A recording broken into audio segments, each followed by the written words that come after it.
Yes, ma'am. Good touch and bad touch பண்ணுவோம். என்னது? Good touch and bad touch. தமிழ்ல என்ன சொல்லுவோம்? நல்ல தொடுதல், கெட்ட தொடுதல். ஓகேவா? இப்போ நம்ம good touch பத்தி பார்க்க போறோம். Good touchனா ஒரு இப்ப இந்த பொண்ணு நல்லா பண்றாங்க அப்படினு சொல்லிட்டா அப்படி தடவுறது. அப்புறமேட்டு கை கொடுக்கிறது, குட் பாப்பா அப்படினு சொல்லி கை கொடுக்கிறது. நெக்ஸ்ட் நல்லா இருக்கா, நல்லா பண்ற அப்படினு சொல்லிட்டு இப்படி கணத்துல லேசா தெரியும். அவ்வளவுதான். இதான் வந்து good touch. ஓகேங்களா? இதே bad touch எப்படி இருக்குன்னா வாய் பகுதி நெக்ஸ்ட் இந்த சைடு தொடக்கூடாது. அப்புறம் வயிறு, அப்புறம் கீழே கீழே போடுறோமா அந்த ஸ்பாட் தொடக்கூடாது. நெக்ஸ்ட் வந்து பின்னாடி சைடு இப்படி நீ வருது. அப்புறம் கீழே கீழே இந்த சைடு தொடக்கூடாது. ஓகேவா?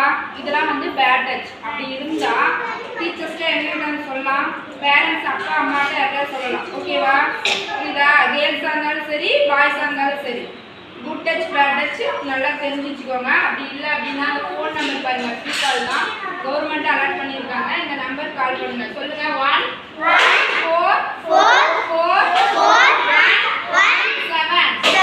இந்த நம்பர் கால் பண்ணீங்கன்னா உடனே உங்களுக்கு பாதுகாப்பு கொடுப்பாங்க. ஓகேவா? அது இல்லாமல் இந்த நம்பருக்கு கால் பண்ணலாம். ஓகேவா? புரியுதா?